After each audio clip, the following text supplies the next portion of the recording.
I was 27, tired of city life, and tired of always being in a crowd. My job as a graphic designer wasn't bad, but it felt like everything around me was moving too fast and I couldn't keep up. So when I got the opportunity to rent a small cabin for a weekend in the mountains, I didn't hesitate. I wanted nothing more than peace and silence, to clear my head and reconnect with myself. It seemed like the perfect escape. The cabin was tucked away deep in the woods, about 3 hours from the nearest town. The kind of place where, if something went wrong, it might take hours before help could arrive. But I didn't think about that when I booked it. The photos online made it look cozy. Wooden walls, a fireplace, a little porch overlooking a small creek that wound through the trees. Just what I needed. When I arrived on Friday afternoon, the air smelled fresh, the kind of clean air you only get when you're far from the noise of human life. The sun was low, casting long shadows over the ground, and the only sounds were the wind rustling the trees and the occasional bird call. Everything felt still, as if the world had slowed down for me. I pulled up to the cabin, the gravel crunching under the tires. The place looked exactly like in the photos, if not a little older than it seemed in the pictures. The wood was weathered, but still solid, and the windows were large, looking out toward the creek. Perfect retreat. The door creaked as I stepped inside, and I took in the interior. Rustic, but well kept. A wood-burning stove sat at the center of the living room, and a small kitchen was tucked to one side. The furniture was simple, an old couch, a worn rug on the floor, and a single armchair by the window. The bedroom was small but comfortable, with a large bed and a dresser. Nothing fancy, but that's what I wanted, nothing fancy, just quiet. After unpacking, I decided to take a walk. The cabin was surrounded by trees, and there was a trail that led down to the creek. The ground was soft underfoot, and I could hear the babbling of the water in the distance. I followed the trail until I reached the creek, the water sparkling in the afternoon sun. I sat on a rock near the edge, watching the water flow by, my thoughts drifting with it. As the sun began to set, I headed back to the cabin. The air was cooling, and the shadows from the trees were growing longer. I lit the stove, made some tea, and sat by the window, listening to the peaceful sounds of the forest outside. There was something comforting about the stillness, the way the world seemed to hold its breath at night. I woke up late the next morning, the sun already high in the sky. I had planned on taking another walk, but something was off. The air felt heavier than it had the day before, and the trees outside the window seemed quieter. I shrugged it off. Maybe it was just the weather changing. I made breakfast and ate it slowly, savoring the solitude. The cabin felt empty in a way, but not in a bad way. It was a solitude that was peaceful, not lonely.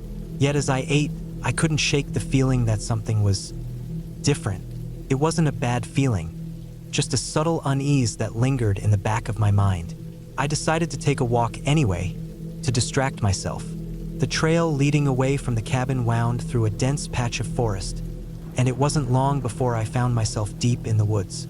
The trees were tall and thick, blocking out most of the light, leaving everything in a quiet gloom. I couldn't hear anything except the occasional rustle of leaves underfoot and the chirp of a distant bird. There were no other signs of life, no other hikers, no other cabins. The woods were silent. It wasn't the kind of silence you could ignore. It pressed in on you, made you aware of the stillness around you. I paused at a clearing, my breath catching in my chest. Felt like the world had just stopped. There was no breeze, no birds, nothing. I looked around, my eyes scanning the trees, but nothing moved. I swallowed hard, trying to push away the tight feeling in my chest. I couldn't explain it. Something wasn't right. I turned back toward the cabin, walking faster now, my heart picking up speed. By the time I got back, the sky had clouded over, and a chill had settled into the air. I tried to shake off the feeling of unease, but it clung to me. I decided to stay inside for the rest of the day, reading a book by the fire. It helped a little, but not much. As the day turned into evening, the shadows outside grew longer, and the wind picked up. The trees groaned, and the branches scratched against the cabin's walls like something trying to get in. I tried to tell myself it was just the wind, but the sound was unnerving. That night, I lay in bed listening to the sounds outside. The wind had turned into something more intense, howling through the trees, making the cabin creak. Every now and then, I'd hear a snap, like a branch breaking, but it didn't sound quite right. It didn't sound like wind alone. My mind started racing with thoughts I didn't want to entertain. Had someone else come up here? Was there anyone else in the area? I tried to ignore it. I tried to sleep, but the sounds outside kept pulling me awake. It felt like something was out there, something watching the cabin. My heart raced each time a new gust of wind hit the roof, and the sound of cracking branches seemed too deliberate. I pulled the blankets over my head, trying to block out the noises, but they kept creeping in. By morning, I hadn't slept a wink. I was exhausted, drained, but I didn't want to leave. The cabin was still safe, and I had nowhere to go but back to the noise of the city. I thought about packing up and leaving, but I couldn't shake the feeling that I had to stay one more day.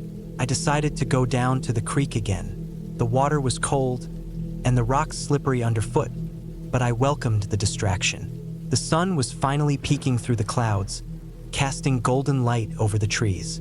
The peace of the place was still there, buried beneath the tension, but it was still there. That's when I saw it. A figure, just a blur at first, standing across the creek. It was a man, dressed in dark clothing, standing perfectly still. My breath caught in my chest, and I froze, watching him. He didn't move, didn't acknowledge me in any way. He just stood there, staring into the woods. My heart thudded in my chest. I didn't know how long I stood there, just watching him. Finally, he turned and disappeared into the trees. I didn't know what to do. My first instinct was to run back to the cabin, but my legs wouldn't move. I was rooted to the spot, too afraid to take a step. When I finally found my feet, I rushed back to the cabin. The whole way back, I kept looking over my shoulder, half expecting the man to be behind me. I locked the door when I got inside, sitting in the living room with the curtains drawn, my eyes flicking to every shadow, every sound. Was he out there? Was he watching? The hours crawled by, the silence oppressive. I didn't dare leave the cabin again. Every creak of the wood, every gust of wind, made my heart race. By the time night fell, I was certain I wasn't alone anymore. But the man never came. The night passed, and I woke up the next morning with the sun streaming through the window. It was a new day, calm, almost serene, and yet I couldn't shake the feeling that the danger wasn't over, that the quiet of the woods was just a lull before something worse happened. I packed up my things, ready to leave, ready to get back to normal life. I left the cabin behind me, driving away with the sound of the engine drowning out the eerie silence that had settled into the woods. I never saw the man again. The next few days, I tried to tell myself I had imagined it all, the figure, the feeling of being watched. But part of me knew that I hadn't. I hadn't imagined the fear. The woods had their secrets, and I was lucky to leave them behind.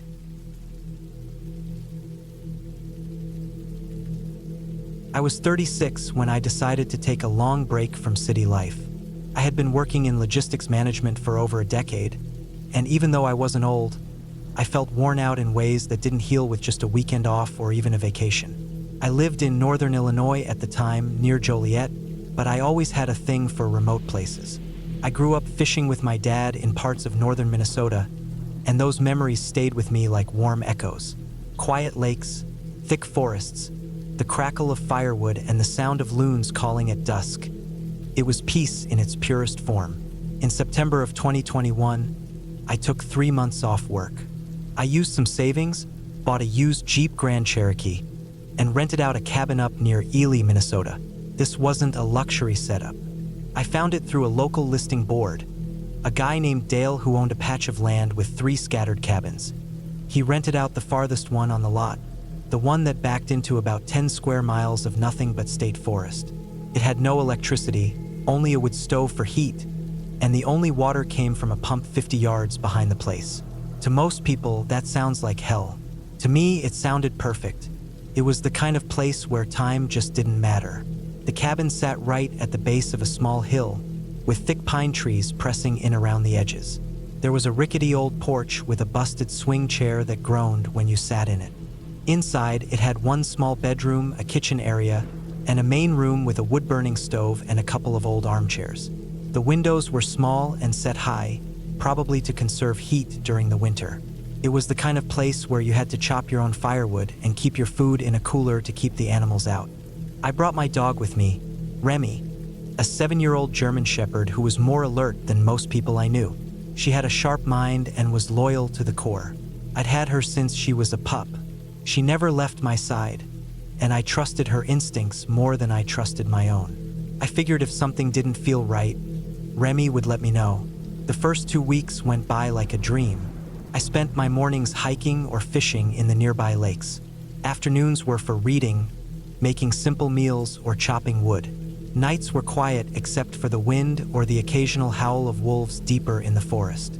I even kept a journal, something I hadn't done since college. I was sleeping better, eating better, and for the first time in years, I felt like I could breathe. It was around the 3rd week that things started to shift.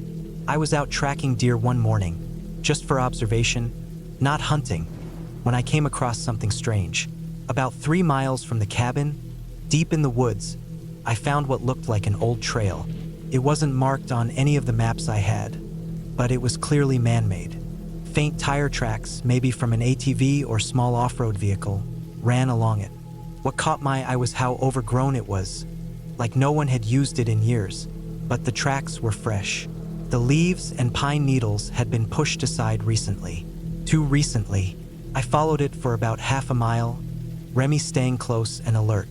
Eventually, we came to a small clearing. It wasn't natural.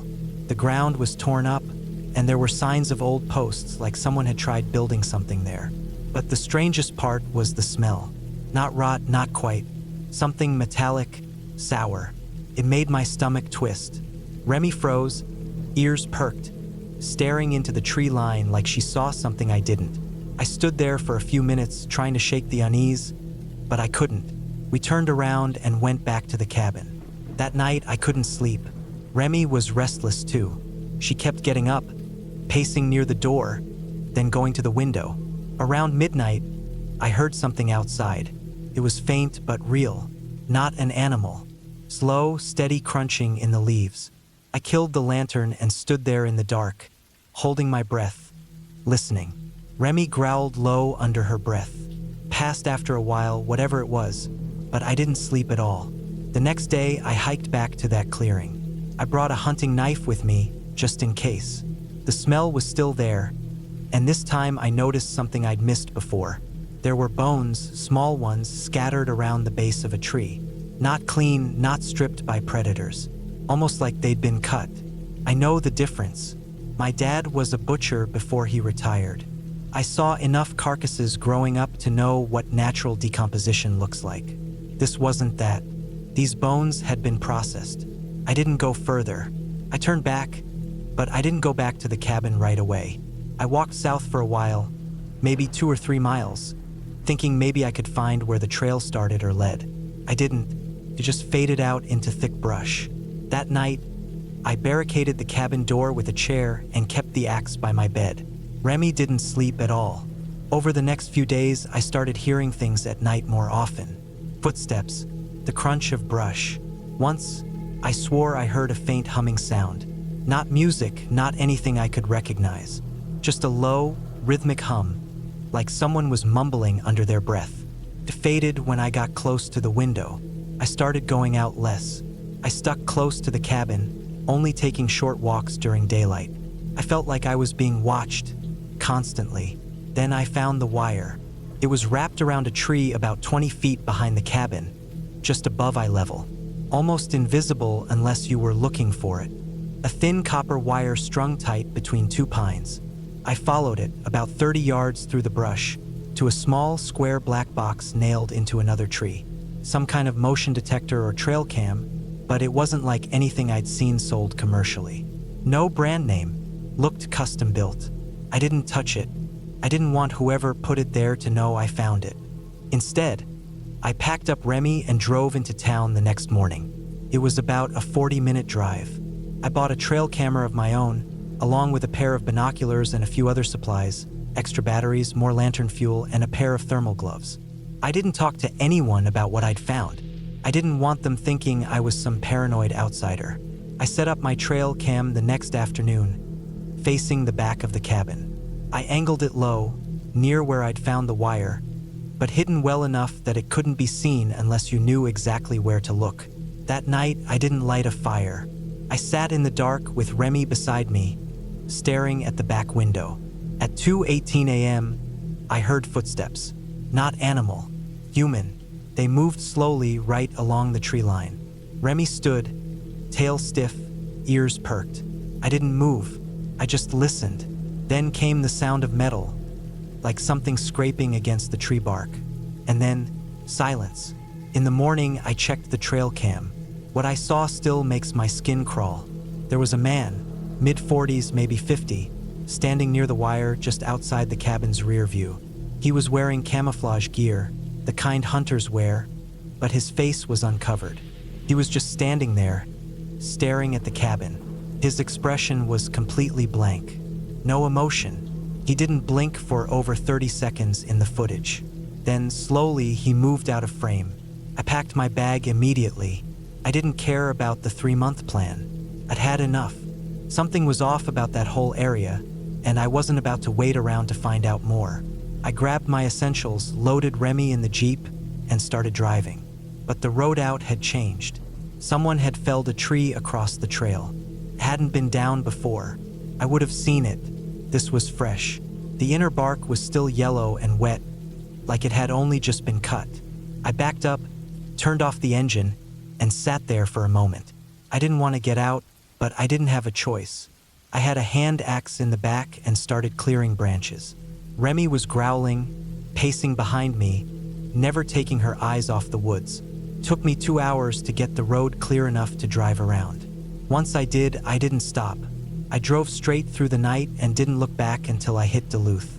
A few days later, I called the county sheriff's office and told them about the wire, the camera, the man I saw. They sent someone out, or at least they said they would, but I never heard back. Dale, the property owner, never returned my calls either. I looked him up months later. Turns out he sold the land a few weeks after I left. No explanation, no forwarding contact. Just gone. I still don't know what I stumbled into up there. Illegal hunting? A poacher's camp? Some kind of backwoods surveillance operation? Maybe worse. All I know is it wasn't meant to be found, and I wasn't meant to stay. That trip changed something in me. I still love the woods, but I don't go off-grid anymore.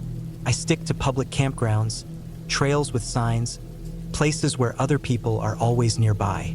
I installed security cameras around my home and got Remy professionally trained in protection work. I don't tell this story often. When I do, people either don't believe me or they suggest it was a drifter or just some hunter messing around. But I know what I saw. I know what I felt. Sometimes at night, when it's real quiet, I still hear that humming sound. Low, steady, like someone mumbling in the trees. And I don't sleep. I just listen.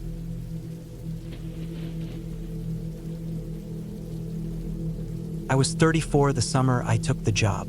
It was 2017, and I'd been laid off from my warehouse job in Dallas after almost a decade. My girlfriend had just left me 2 months earlier, and my savings were thinning out fast. The stress was eating at me like termites in old wood. I needed something, anything, to shake the feeling that I was circling a drain. That's when I saw the listing on a forum I usually only checked when I was bored. Some guy named Harold Livingston was looking for someone to stay in a remote mountain cabin in Colorado and maintain it for the summer. 3 months, $12,000. Free food, basic supplies, satellite internet. All I had to do was make sure the place didn't fall apart. Sweep the porch, keep the pipes from freezing at night, clear fallen trees from the driveway.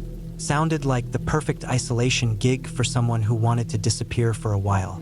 I messaged him, and after a quick phone interview, he sent me a signed agreement, GPS coordinates, a set of instructions, and a key in the mail. No background check, no questions. That should have been a red flag, but back then I was too desperate to care. I packed my Ford Explorer with clothes, canned food, a few tools, and my old dog, Marlowe. He was a 10-year-old German Shepherd mix, had some arthritis in his back legs, but he was still sharp and alert. I figured the fresh air would do him good, and I didn't want to leave him behind. He'd been with me through a lot. The drive took about 15 hours split over 2 days. I hit the small mountain towns, dirt roads, and finally a gravel path that wound through thick pine forest like a snake. The cabin sat on the edge of a narrow ridge, with forest behind it and a steep drop down to a dry ravine on the east side.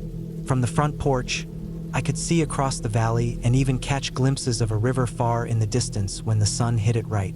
It was beautiful in a wild, forgotten way, the kind of place that made you realize how small you really were. It wasn't huge, 1 bedroom, a bathroom with a water heater powered by a small propane tank, a main living area with a couch and wood stove, and a small kitchen. There was a shed about 30 yards away that held tools, gas cans, a backup generator, and a large freezer hooked to solar panels. There was also a chainsaw, an axe, and boxes of supplies stacked neatly inside. The first 2 weeks were peaceful. I spent the mornings chopping firewood, walking with Marlo, or fishing in a creek about a mile downhill. At night, I'd read books from the shelves, cook simple meals, and listen to the wind outside. It felt like I'd landed in another time. No cars, no cell reception, no voices but my own. It was good. Too good, maybe. The first thing that unsettled me happened during the 3rd week. I'd woken up early, around 6 a.m., and stepped out to get some air. There was frost on the grass, even though it was late June, and Marlo was sniffing around the side of the cabin with more purpose than usual. He trotted over to the trees, ears high, and froze. I followed, squinting into the woods. There were boot prints, not mine. I hadn't seen another person since I arrived. The nearest town, Gunnison, was over 2 hours away. These prints came from deeper in the woods and stopped about 20 feet from the back door. Then they turned around and went back the way they came. No wandering, no confusion. Someone had come right up to the cabin, stood there, and left. I looked at Marlo. His back fur was raised, and he let out a low, rumbling growl. I stood there for a long time listening, but the woods were silent. That day, I walked the perimeter. I found more prints looping around to the side of the shed. There were no broken branches, no trash, nothing stolen or damaged. Just signs that someone had been there, watching, maybe. That night, I locked the doors and windows tight. I kept the axe next to the bed. I didn't sleep much. The days after that, I kept Marlo closer. He was agitated, constantly pacing, ears perked toward the trees.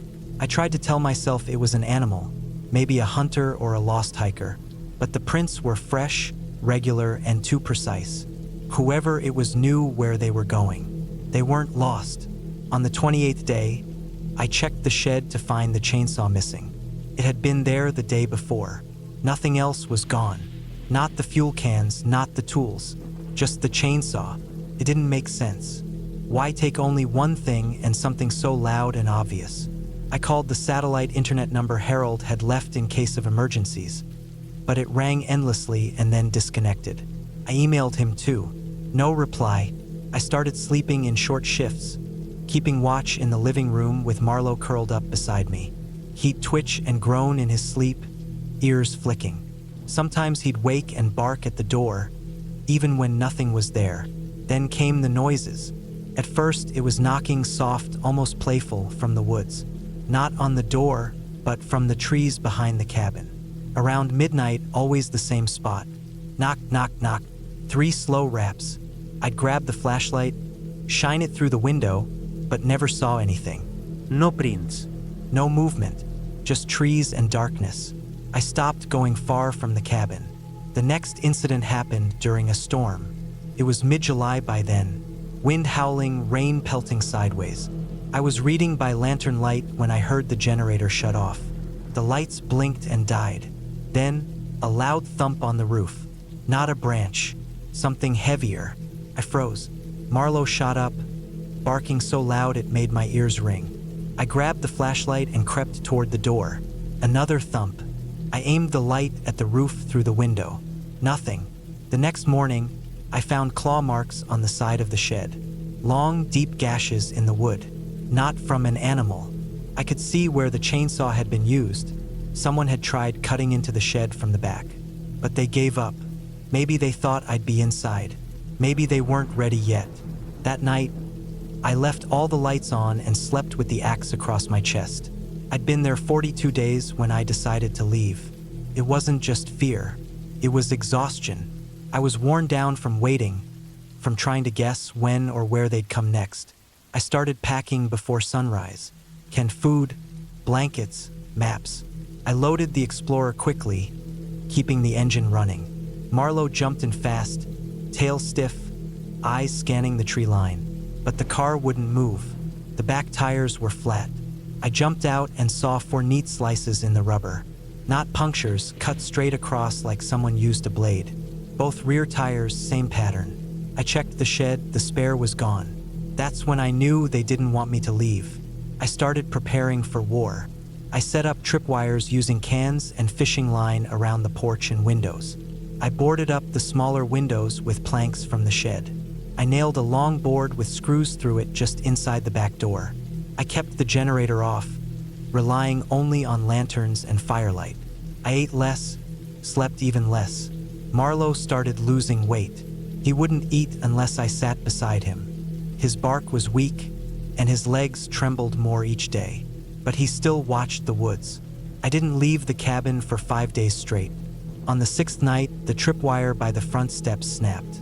Cans went flying. I ran to the window and saw a figure, thin, tall, wearing a dark coat, dart into the trees. Fast, too fast. The next morning, I found a message etched into the wood of the porch. "You're not alone." I broke. I sat on the floor with Marlowe's head in my lap and cried. I hadn't cried in years, but the fear had built up so much it poured out. I wasn't just afraid of dying. I was afraid I'd never be found. That night, I didn't sleep at all. The next morning, I found a truck parked near the ravine. It was hidden under brush, but I saw the glint of metal in the sun. I approached slowly, axe in hand. The truck was old, early 2000s, with no plates. Inside were empty food wrappers, rope, a knife, and a Polaroid photo of the cabin. My cabin. I knew then that someone had been living in the woods, watching me, planning something. I went back and packed the essentials again: water, canned food, a gun I'd found locked in the shed with 2 bullets left, and Marlowe. I wrapped his legs in cloth, strapped a pack to his back with light supplies, and at dawn we left. I didn't take the road. We hiked, down the ravine, up the other side, through brambles and gullies. I used the compass and a torn map from the cabin. I figured if I could make it 10 miles southeast, I'd hit a ranger station or a road. Took us 2 days. We slept in the open under trees. I didn't light fires. I barely spoke. I kept the gun close. Marlowe limped behind me, never complaining. He was a damn soldier. On the morning of the 3rd day, we hit a dirt road. I cried again. 3 hours later, we flagged down a passing trucker hauling lumber. He took us to a sheriff's station in Gunnison. I told them everything. The break-ins, the stolen chainsaw, the slashed tires, the truck hidden in the woods. They sent officers up. They never found the man, but they found the cabin van. The sun was setting, casting long shadows across the forest floor. I had been planning this solo camping trip for months. Something about the quiet of nature, the simplicity of just being alone with my thoughts, appealed to me. My name is Thomas, and at 29 years old, I'd gone on a few solo trips in the past, but nothing quite like this. It was late October, and the air had started to cool as the day ended. I was camping in the remote wilderness of the Rocky Mountains, just outside a small town in Colorado. There wasn't much around, just miles of untouched forest and the occasional trail. Perfect for solitude. I'd set up camp earlier that day, near a small creek. It was the kind of spot you dream about when you think of camping. Beautiful views, the sound of running water nearby, and the gentle rustling of leaves in the breeze. My tent was pitched neatly, and my campfire crackled as I sat in front of it, preparing some food for the evening. I didn't have a whole lot, just a small portable stove, some dried meals, and a couple of cans of beans. As night fell, the forest seemed to grow quieter. The the sounds of the birds and animals that were so present during the day fading into a soft hush. Only the crackling of the fire and the occasional splash of water from the creek broke the silence. It was peaceful, too peaceful almost, but I didn't think much of it. After finishing my meal, I decided to explore a bit, not straying too far from camp. The air was crisp, the ground damp with the remnants of the day's moisture. My boots crunched the fallen leaves beneath me as I walked along the creek, watching the water meander through the rocks. The trees around me were tall and imposing, their branches swaying in the wind. It was a scene right out of a painting, yet something about the stillness felt off. I couldn't shake the feeling that I wasn't as alone as I thought I was. I laughed it off at first. After all, I was in the middle of a national forest. Of course, there would be wildlife, bears, mountain lions, deer. I had read about these dangers before coming out here, but I figured I had nothing to worry about. I wasn't near any bear dens or known mountain lion habitats. Still, as I walked along the creek, I felt eyes on me. Maybe it was the sound of my footsteps amplifying in the silence, or maybe it was just my imagination running wild. Whatever it was, I couldn't shake the sensation that something was watching me. As the minutes passed, I began to feel uneasy. The forest, usually so serene, felt claustrophobic.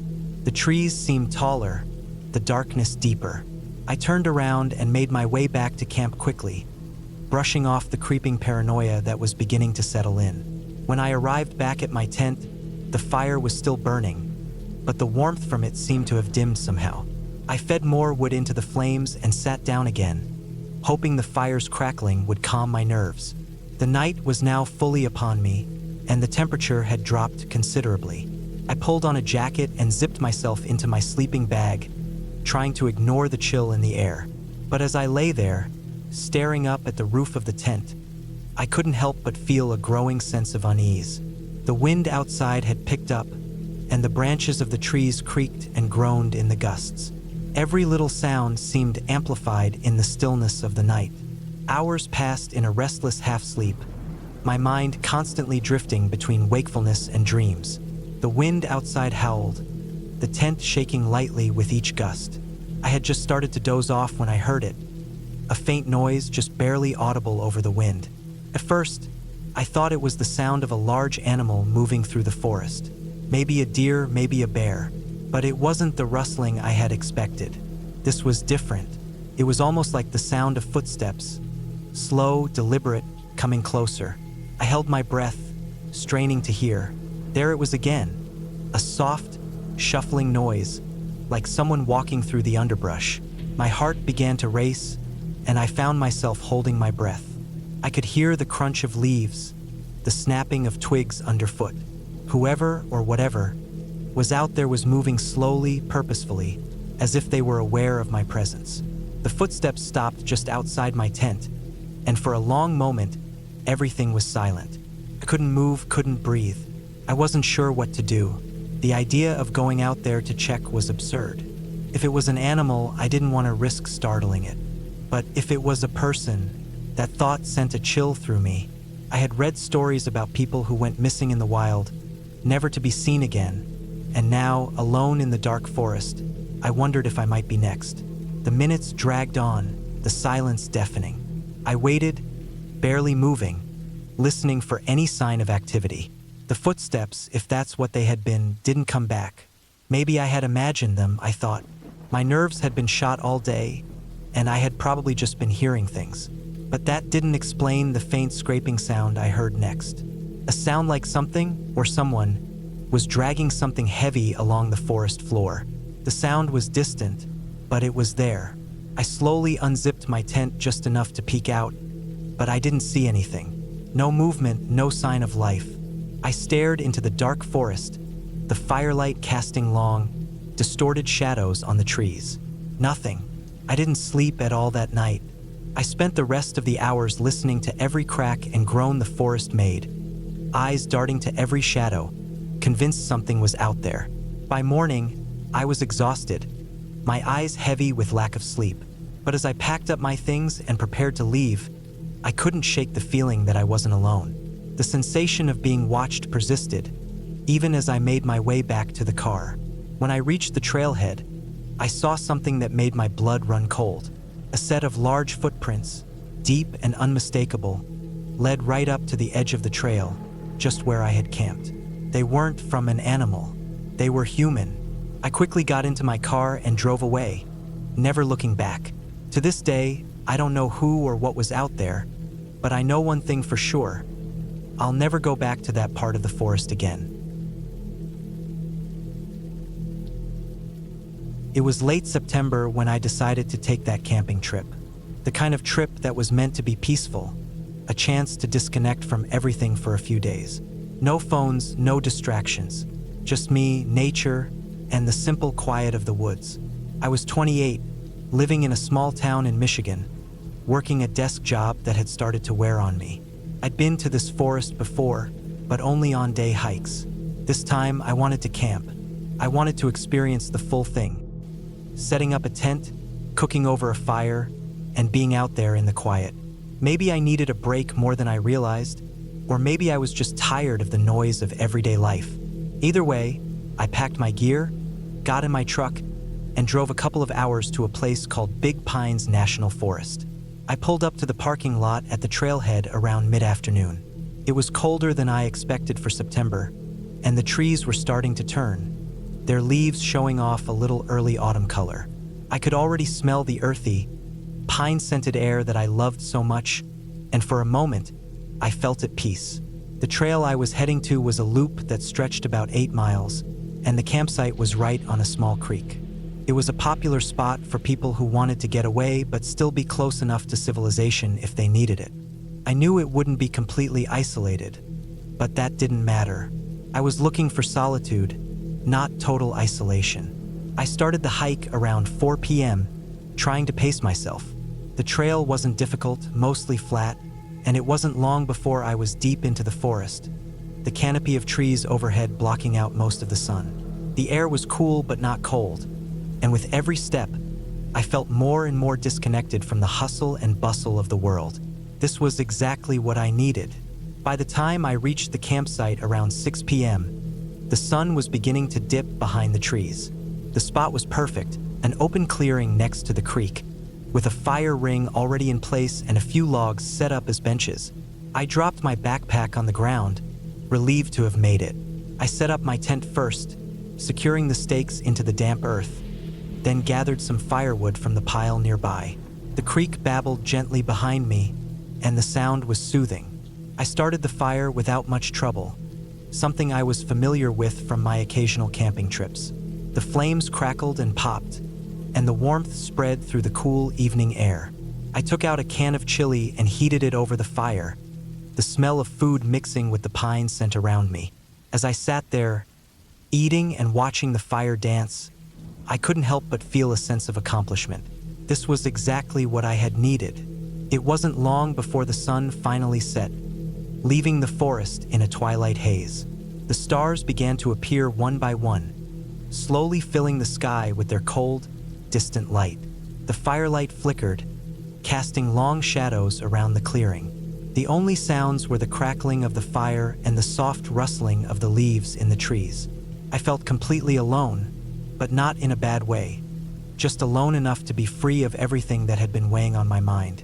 As the night deepened, I started to feel that familiar sense of unease that sometimes comes with being out in the wilderness. It wasn't fear, not exactly, but more like a heightened awareness. The forest had a life of its own, and while it was beautiful, it also reminded you that you were a visitor here.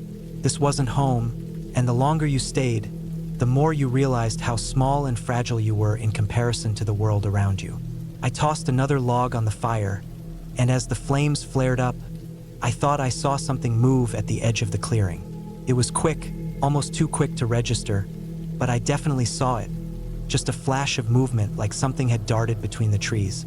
It wasn't a bear. I knew what they looked like from past encounters. This was smaller, more like a person's shape, but moving at a pace that seemed too fast for a human. I froze, watching the spot where I thought I saw it, but nothing else moved. The shadows played tricks in the firelight, and after a minute, I convinced myself it was nothing more than the wind shifting through the branches. Still, I couldn't shake the feeling that I wasn't alone. It was one of those instincts you can't quite explain, like the hairs on the back of your neck standing up when you feel someone watching you. I couldn't decide if it was just my imagination or something more. Maybe it was the isolation, maybe the darkness, but whatever it was, I started to feel more aware of every noise around me. The wind, the crackling fire, the occasional snap of a branch. Even the sound of the creek seemed louder now. I finished my dinner quickly and decided to turn in early. The night had a strange energy to it, and I figured a good night's sleep would help clear my head. I slipped into my tent, rolled out my sleeping bag, and settled in, leaving the fire to burn out on its own. The air inside the tent was cool but not uncomfortable, and soon enough, I drifted off to sleep. I don't know what time it was when I woke up, but the first thing I noticed was the silence. The usual forest noises had stopped. No rustling leaves, no wind, nothing. I lay still, listening, but all I could hear was my own breath. It was the kind of silence that made everything feel too quiet. Then I heard it, a soft crunch of footsteps on the ground outside the tent. My heart skipped a beat, and I held my breath, straining to hear more. It wasn't the noise of an animal like a deer or a raccoon. It was too deliberate, too controlled. I wasn't sure what to do. Should I call out? Should I confront whoever was out there? I didn't know if it was a person, but the possibility made my skin crawl. I reached for my flashlight, careful not to make any noise, and switched it on. The beam of light flickered in the dark, casting shadows inside the tent. Another crunch, this time closer. I froze, holding my breath again, trying to listen. The footsteps stopped, and for what felt like an eternity, everything was still. Too still. I couldn't move. I didn't know if I was being watched or if I was just overthinking it, but every instinct I had told me that something wasn't right. Then, just as I was about to convince myself it was nothing, I heard a voice. It was faint, muffled by the fabric of the tent, but it sounded like it was coming from the other side. I held my breath again. The voice sounded strange, almost like it was whispering, but not to me. It wasn't a normal whisper, though. It felt off, like it was trying to stay hidden. The voice faded away, and the footsteps started again. This time retreating, moving further back into the woods. My pulse was racing now. Whoever or whatever had been out there was leaving, but the dread didn't leave with it. I waited in silence for what felt like hours, but nothing else happened. Slowly, I unzipped the tent and stepped outside, shining the flashlight around. The clearing was empty. The fire had burned down to embers, and everything was still. Too still. I checked my gear, checked the perimeter, but I couldn't find anything. No signs of anyone or anything having been there, just the normal sounds of the forest slowly creeping back in. I didn't know what had happened, but whatever it was gone. I stayed up the rest of the night, too unsettled to sleep, keeping the fire going and the flashlight close. When morning finally came, I packed up my things quickly. The sun was up, the forest was quiet again, and I felt a strange mix of relief and confusion. I had no idea who or what had been out there, but I knew one thing for sure. I wasn't coming back here again. I hiked out of the woods as quickly as I could, my heart still racing. I didn't look back, and I didn't stop until I reached my truck. I drove away without a second thought. The woods now a memory I'd never shake.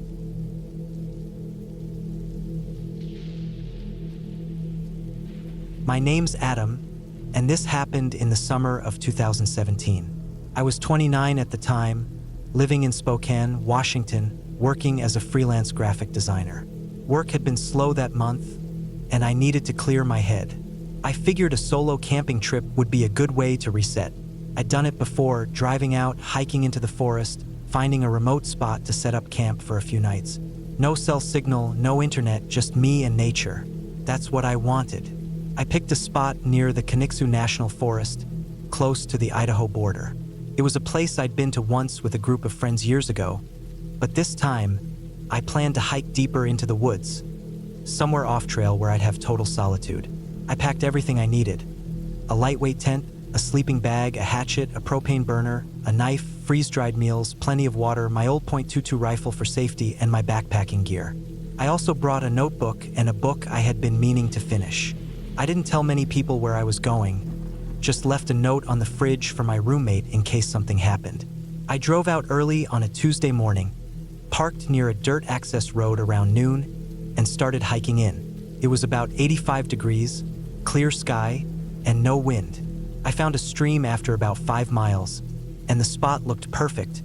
Pine trees everywhere, soft moss underfoot, and no signs of human activity. I pitched my tent on a flat patch of ground about 50 yards from the stream and took my time setting everything up. I made a small fire ring, boiled some water for a meal, and settled in. That first night was peaceful. I laid in my tent with the flap open, watching the stars through the trees.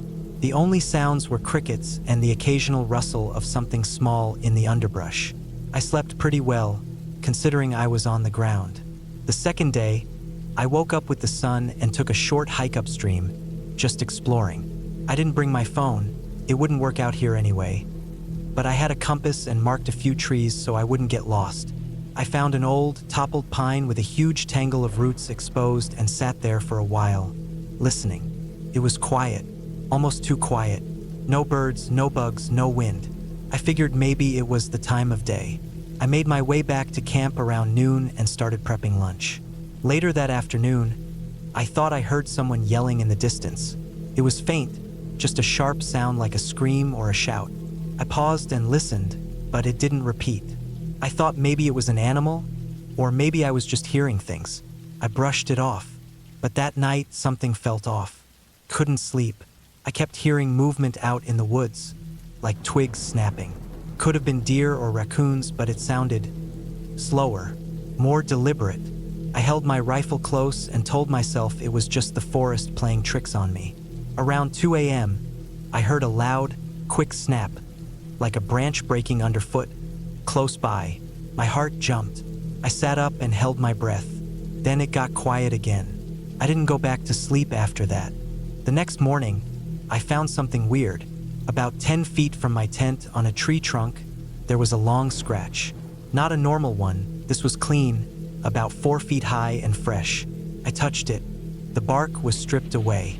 I looked around, but didn't see anything else. Maybe a bear? But I didn't see any tracks or droppings, and the scratch was too straight, too smooth. I spent most of that day on edge. I didn't go exploring. I stayed near camp, cleaned my gear, and double-checked everything. I kept my rifle loaded and nearby. Around 4 p.m., it got quiet again, like the day before. No wind, no birds, just a thick, heavy silence. I had a bad feeling I couldn't shake.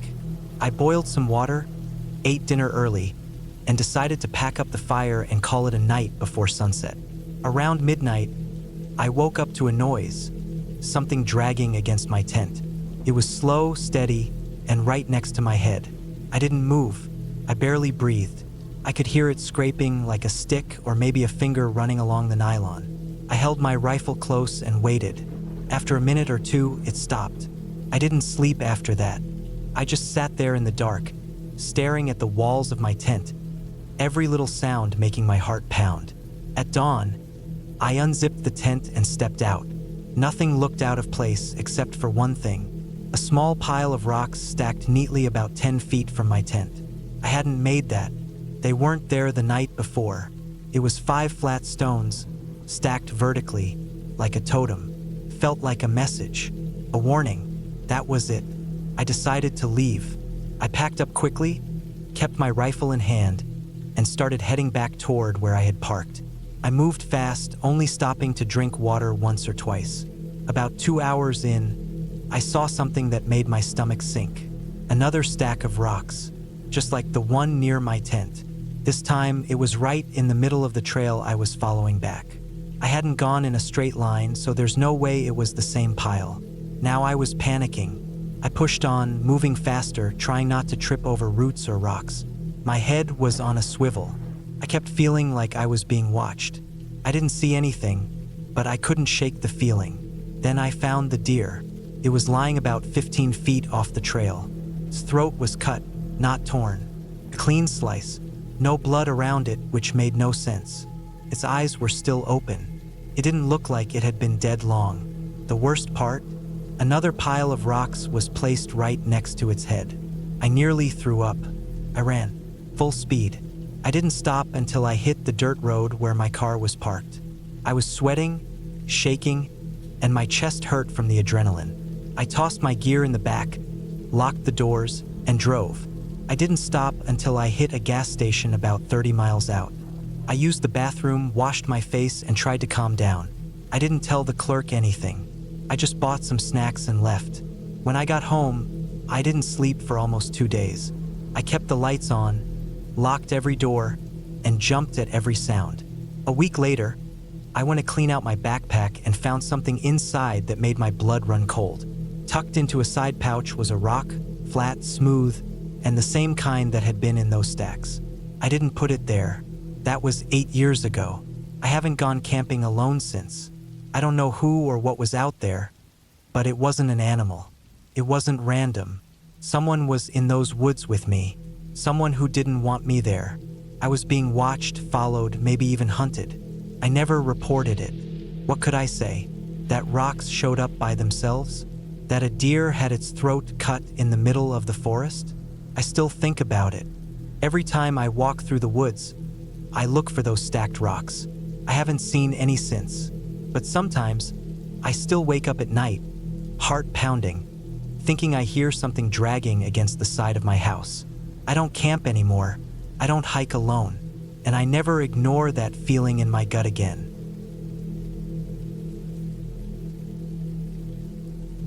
I was 29 when I went on that camping trip in late October of 2018. I still think about it more than I want to. I try not to talk about it much. The people I told either don't believe me or say I was just scared and paranoid. But I know what I saw, and more importantly, I know what I felt. I grew up hiking. My dad was one of those serious outdoorsmen, maps, compass, knot tying lessons, the whole deal. He raised me on it, and I learned to love being out in the woods. Camping was always something that brought me peace. So that fall, when things in my life were getting loud and fast, work stress, breakup, rent going up, I decided to take a weekend to just disappear into the quiet. I picked a lesser-known spot in Tennessee, about 2 hours outside of Nashville. It was called Kettle Ridge Forest Reserve. Not a state park, just a stretch of protected land with a few barely used trails. I found it online through a forum for off-the-grid hiking and looked it up on Google Maps. There weren't even official campsites, which I liked. No other campers, just trees and hills and whatever I brought in with me. I packed light but smart: sleeping bag, tent, food for 3 days, water, a small filter, tools, a flashlight, extra batteries, a flare gun, and my phone with 2 battery packs. No cell signal, but I brought it for the GPS. I didn't tell many people where I was going, just one coworker, Sarah. I gave her the area and said if she didn't hear from me by Monday, call someone. That was my safety net. The first day was normal. I got to the makeshift parking area near the old forestry gate around 10:30 a.m.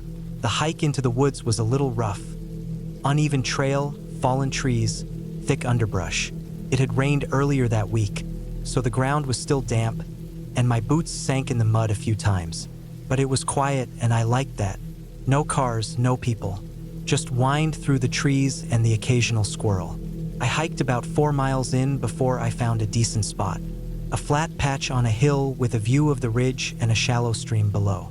I pitched my tent, unpacked, and set up a small fire ring with some stones. I didn't plan to make a huge fire, just enough for warmth and cooking. That evening, I boiled some rice and beans, drank tea, and sat in my camp chair as the sun set. Everything felt calm until around 2 a.m. I had just started drifting off in my sleeping bag when I heard something crunch outside. Not wind, not leaves falling. Something heavy, something stepping. I froze. I lay there completely still, holding my breath. I listened harder. One step, then another. Slow, steady, deliberate. Deer, I thought, or maybe a bear. But bears don't usually walk that quietly. I reached for my flashlight without turning it on and just held it. I didn't unzip the tent or make a sound. The steps kept coming closer, then stopped. Right outside. I didn't sleep the rest of the night. By morning, everything looked normal. I got out and checked around the tent. No clear tracks, the ground was still too wet, and the leaves covered most of it. Nothing was moved or missing. Still, I felt off. That whole day, I kept looking over my shoulder while I hiked around to explore. I followed the stream down to a patch of rocks and filtered some water. Ate lunch. Climbed a ridge to get a better view of the area. That's when I saw it. A small clearing deeper into the woods, maybe half a mile east of my camp. It didn't look natural. Trees don't just grow in perfect circles like that, and the way the grass was matted down in the middle, it looked used. I wasn't sure what for, but I knew I didn't like it. I had this crawling feeling in my stomach. Still, curiosity pushed me toward it. I went back to camp, dropped off my pack, and walked to the clearing with just my knife and flashlight. The woods were thicker on that side. More thorns, more dead branches. I had to fight through some of it just to get there. When I reached the clearing, the silence hit me harder than I expected. No wind. No birds. Not even bugs. Just quiet and the crunch of my boots on dead leaves. In the center of the clearing, there was an old fire pit, blackened stones and some half-burnt wood. Around it were things, weird things, a broken folding chair, a torn piece of blue tarp, a rusted coffee can, and near the edge of the clearing, a tree with something nailed to it, a piece of wood, like a sign but blank. The place smelled faintly like old smoke and mold. I backed away and didn't go back. That night was worse. I built a bigger fire and kept it going longer, hoping that maybe animals or whatever would stay away. I sat in my chair with my flashlight across my lap and watched the trees. Around 11, I started to hear something again. It wasn't footsteps this time. It was like branches snapping in the distance. Not just one or two, repeated, slow, like someone walking through thick brush. But not toward me, just moving nearby. I turned off my headlamp and sat in the dark, waiting. The snapping went on for maybe 10 minutes, then stopped. I couldn't tell where it came from exactly, just that it was close enough to hear but far enough that I couldn't see anything. I stayed up until 3 a.m. again, then finally passed out from exhaustion. In the morning, I found something new. At the back of my camp, maybe 20 feet from my tent, there was a small pile of rocks, neatly stacked, maybe 8 or 9 of them. I hadn't put them there. I didn't build it. I don't even remember seeing those rocks before. It wasn't natural either. The rocks were too round and clean. It looked placed, like someone built it on purpose. That was it. I decided to leave. I packed everything up quickly and started hiking out by 9 a.m. My legs were sore from barely sleeping, and my brain was spinning with possibilities. Was someone messing with me? Was it some weird backwoods camper or hunter? I didn't want to find out, but the hike out wasn't smooth. About 2 miles in, I realized the trail looked different. I had marked trees with a blade on my way in, just little notches to follow out, but the marks were gone. At first, I thought I missed them, so I backtracked a bit, but they weren't there. I went another half mile, and that's when I noticed a second pile of rocks off the trail. Same size, same shape, and it was fresh. Damp leaves underneath it, like it had just been built. Now I was panicking. I tried using my GPS, but the app wouldn't load. No signal. The compass still worked, so I used that to guess my way west, toward the parking area. I moved fast, didn't stop for water. I just wanted to get out. I hiked for maybe 4 hours, but the woods kept repeating. Same thick brush, same fallen logs. I saw a tree with a large, smooth gash in the bark, and 30 minutes later, I saw it again. Same exact cut. I was looping without knowing it. Around 3 p.m., I saw smoke. It was faint, but rising between the trees maybe 200 yards away. I thought it might be another camper or maybe even a ranger station, so I moved toward it. But it wasn't a campsite. It was the clearing. Same exact one. Same broken chair. Same nailed wood. The fire pit was burning again. I swear on my life, I hadn't gone in a circle that big. There's no way I should have been back there. I never turned around. I just kept walking west. That fire wasn't lit earlier. Someone had been there. Recently. Maybe still there. I didn't go in. I turned and ran. For the next hour, I didn't think. I just moved. I ran, walked, tripped, and pushed through branches. My legs were cut up, my hands bleeding, and my chest tight. I finally hit the stream again, the one near my original camp. That's when I realized I had gone backwards. I was sweating, cold, and shaking. I followed the stream downstream, praying it would lead me back toward the parking area eventually. That's when I saw something that made me stop cold. A man's jacket, hanging from a tree branch, faded orange, dirty, and below it the remains of a small camp, just scraps, shredded tent fabric, a metal mug, bones, animal bones, I hoped, but I didn't check. I kept moving. By some miracle, I made it back to the parking area right before dark. My car was untouched. I got in, locked the doors, and didn't stop driving until I hit a gas station an hour away. I looked back once before I left. Just once. I thought I saw someone standing in the trees at the edge of the lot. Too far to see clearly. Could have been a branch. Could have been nothing. But I didn't go back to check. I filed a report a week later with the local sheriff's office. I didn't mention everything. Just the signs of someone in the woods, the bones, and the fact that I got lost off trail. The deputy I spoke to said people get turned around in those woods all the time. Old logging trails can confuse folks, he said. They never found that clearing. They never found the rocks. They never found the fire pit. Or maybe they didn't look hard enough. I haven't camped since then. I still hike sometimes on marked trails close to towns, but I always leave before dark, and I never go alone, because I know what it feels like when you're not alone in the woods, and I never want to feel that again.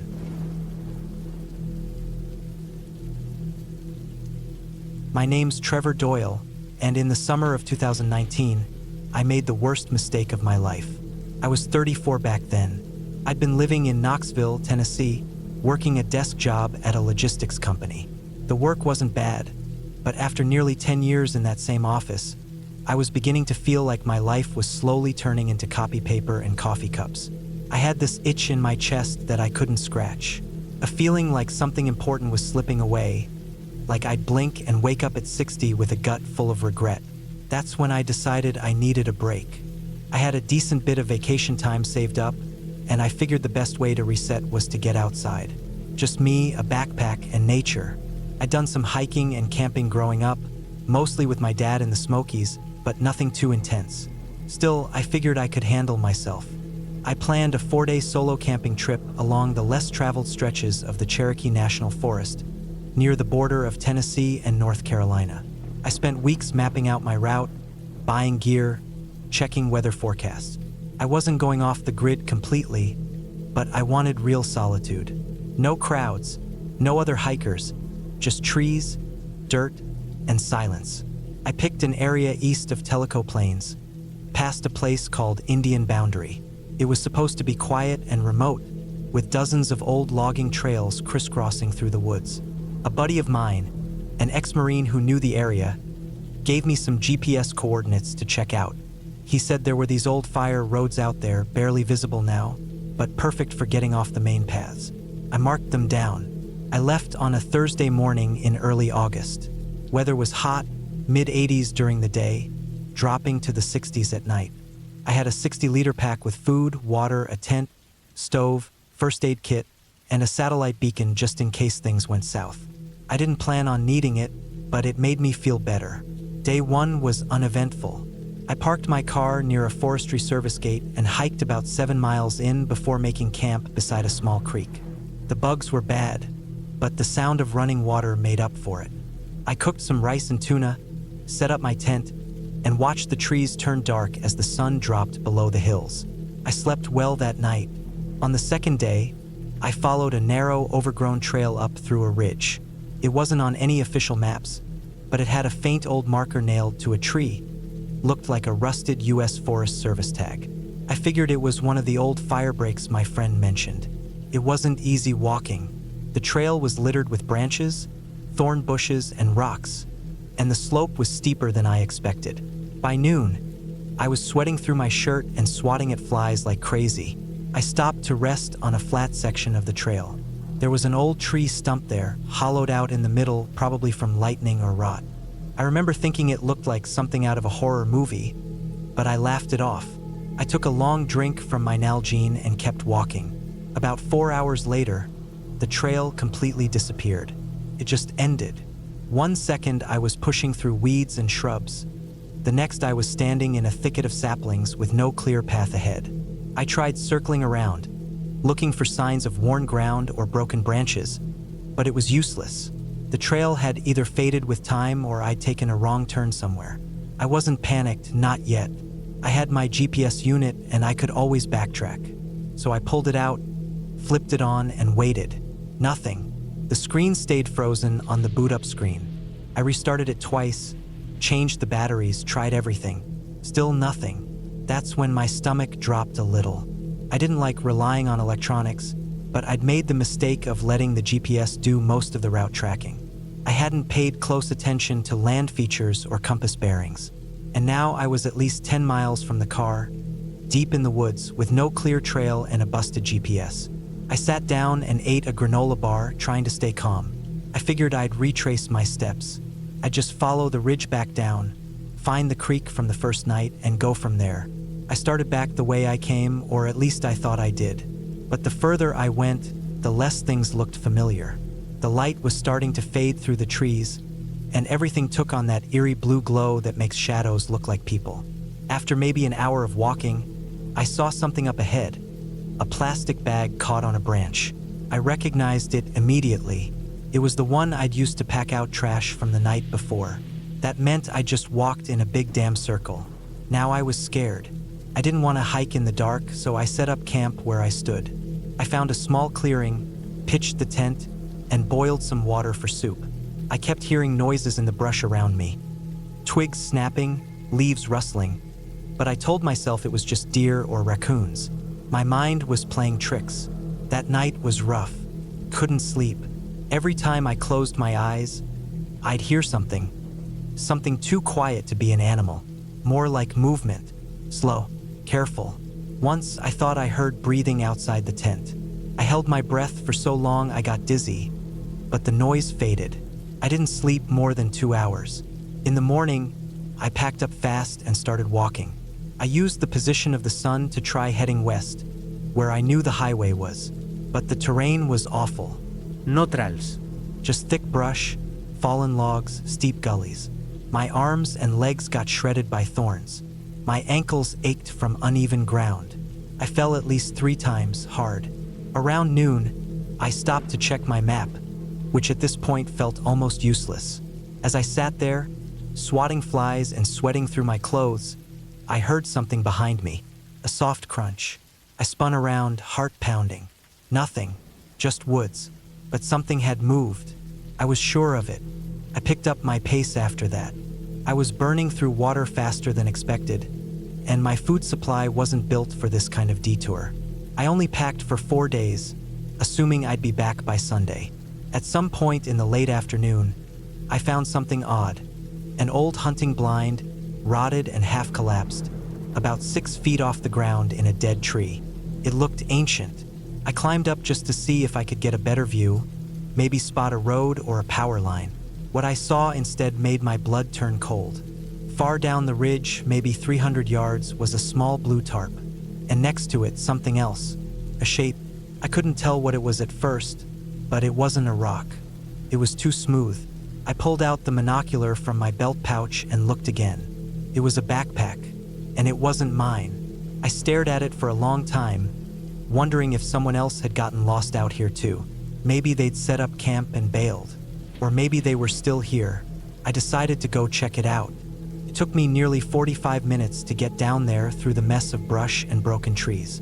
When I finally reached the tarp, my heart was thudding so hard I could feel it in my ears. The tarp was spread over a patch of mossy ground. Underneath it were empty food wrappers, a rusted cooking pot, and the backpack, which was open and half full of gear.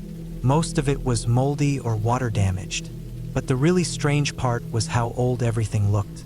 The wrappers were for brands I hadn't seen since the early 2000s. The pot had a faded price sticker in a style I hadn't seen in years. And then I found the ID. It was in a Ziploc bag tucked into a side pocket. Tennessee driver's license. Name Michael S. Whitmore. Age 27. Expired in 2005. I sat there for a long time, staring at that ID. I remembered hearing that name before. I didn't know him, but I vaguely remembered something about a guy who went missing near here years ago. Hiker, never found. I didn't know what to do. I didn't see any bones or remains, just the old gear. But it was clear he'd never made it out. Something had gone wrong. That night, I didn't camp. I kept walking. I didn't care about blisters or falling. I just kept going, pushing west, heart pounding every time a twig snapped or the wind moved wrong. I walked until my legs buckled and I collapsed against a tree.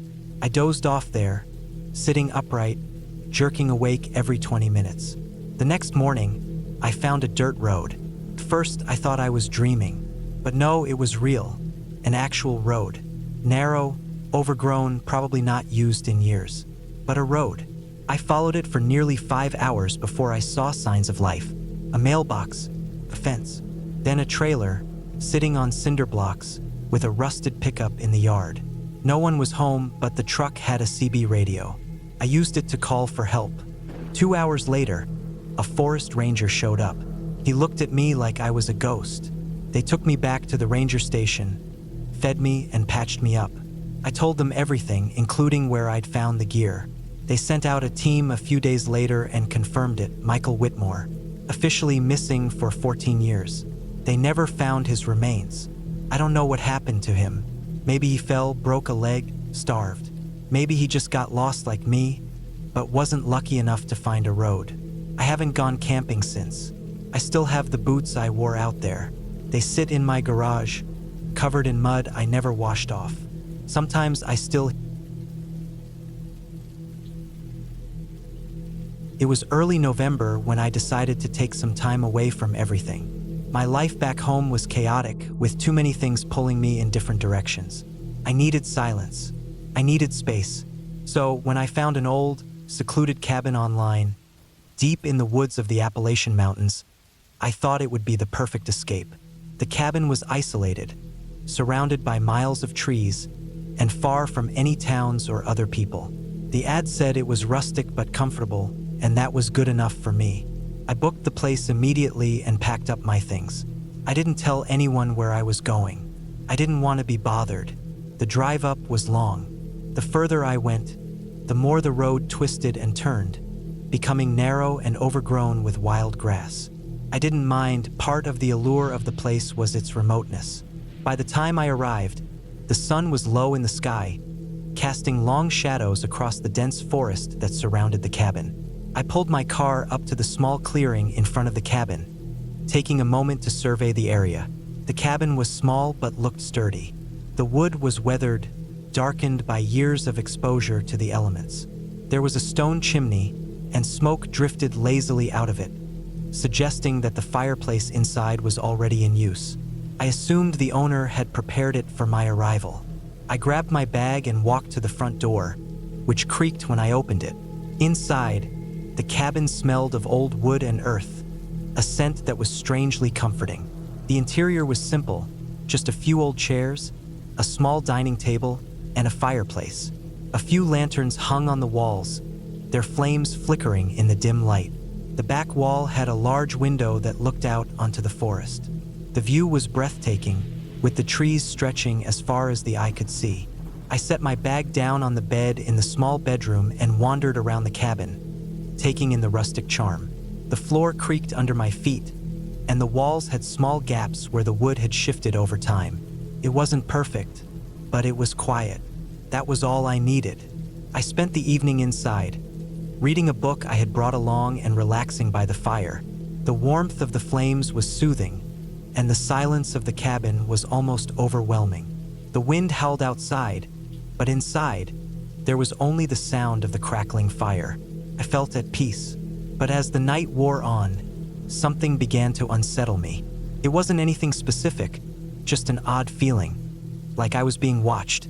I tried to shake it off, attributing it to the isolation, the darkness outside, and the unfamiliar surroundings. But no matter how much I tried to ignore it, the feeling persisted. I decided to go to bed, hoping that sleep would erase the discomfort I felt. But as I lay there in the quiet darkness, something strange happened. The wind outside seemed to pick up, and I heard the unmistakable sound of footsteps. Soft at first, then louder, closer. I held my breath, straining to hear, but there was nothing. No more footsteps, just the wind. I tried to convince myself it was just an animal, a deer or maybe a raccoon. There were plenty of creatures in the woods, and I had read that they often wandered near human dwellings. But the footsteps had sounded too deliberate, too human. I lay in bed, staring at the ceiling, trying to ignore the growing sense of dread in my chest. Every time the wind howled, I thought I heard something else. Footsteps, the faint scraping of something against the cabin, the soft rustling of leaves just outside the window. I didn't know how much time passed, but I finally fell into an uneasy sleep. The next morning, I woke up to an eerie stillness. The sun had risen, casting light across the cabin, but there was no sound. The wind had died down completely. I stepped out of bed and walked to the window, looking out onto the quiet woods. There was nothing unusual, no signs of movement, yet the feeling of unease didn't go away. Something about the forest seemed wrong. I spent the morning exploring the area around the cabin. The forest was beautiful, but it felt oddly oppressive. The trees were dense, the underbrush thick with brambles and fallen leaves. I wandered for a while, trying to shake off the feeling that I was being followed. But every time I turned a corner or glanced over my shoulder, I couldn't help but feel that there was something, or someone, out there, watching. I returned to the cabin for lunch, feeling uneasy but trying to convince myself it was all in my head. I had rented this cabin for some peace, and I wasn't going to let my imagination ruin it. But when I entered the cabin, I noticed something strange. The door was slightly ajar. I was sure I had closed it tightly when I left. I walked over and checked the latch. It was fine, but something about the way the door was open made my heart race. I shook it off. It was probably the wind, I thought. Maybe the latch wasn't as secure as I thought. But as the day went on, more things started to feel off. The food I had left out on the counter seemed disturbed, as if someone had touched it. The chairs were slightly moved, and there was a faint smell of smoke in the air, even though the fire had been out for hours. I locked all the doors and windows that night, not taking any chances. But the same feeling of being watched returned. The footsteps, the scraping, the rustling outside the window. I tried to ignore it, but it was hard. I lay in bed, listening to the sounds of the forest around me, but there was something else, something closer. The next morning, I decided to leave. I packed up my things quickly, my hands trembling as I threw clothes into my bag. I didn't know what was happening, but I knew I couldn't stay another night. I had been alone for 2 days, but now the thought of being there any longer made my skin crawl. I started the car, but it wouldn't start. I tried again. Nothing. My stomach dropped. I grabbed my phone to call for help, but there was no signal. Of course, I was in the middle of nowhere. My mind raced as I tried to think of a solution. The road to the cabin was narrow and winding, and there was no sign of any nearby houses or civilization. I was stuck. I knew I had to do something. I couldn't just sit there and wait. I took a deep breath and grabbed my bag. I would have to walk out. It wasn't ideal, but it was my only option. I locked the cabin behind me and started down the overgrown road, hoping to find some sign of life. The walk felt endless. The trees pressed in around me, blocking out the sun and casting long shadows across the path. I walked for what felt like hours, but there was nothing, no sign of another soul. Just as I was starting to lose hope, I saw something up ahead, a small cabin, like the one I had stayed in. I quickened my pace, thinking that maybe I had found help. But as I got closer, I realized it was abandoned. The windows were broken, the door hanging off its hinges. It had been empty for years. I couldn't shake the feeling that something was wrong, that I was walking deeper into danger. I turned around, hoping to head back to my car. But as I looked down the path, I saw something that stopped me in my tracks. A figure, a man, standing in the woods, watching me. I froze. My heart hammered in my chest as I tried to process what I was seeing. The man didn't move.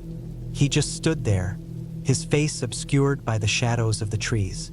I couldn't make out any details, but I knew he was watching me. I didn't wait to find out what he wanted. I turned and ran. I ran until my legs ached, until my breath came in ragged gasps. The woods were a blur around me, and I could hear the crunch of leaves under my feet, but all I could focus on was getting away. Finally, after what felt like an eternity, I saw the clearing where my car was parked. I didn't stop. I reached the car and tried the ignition again. This time, the engine turned over, and the car roared to life. I didn't hesitate. I slammed the car into gear and sped down the road, leaving the cabin and whatever else was in those woods behind. As I drove, I felt the tension in my chest slowly begin to ease. I couldn't explain what had happened at that cabin, but I didn't need to. I wasn't going back. I knew that for sure. It wasn't until I was a few hours away that I realized I hadn't locked the cabin when I left. The door had been left ajar, and that wasn't the only thing.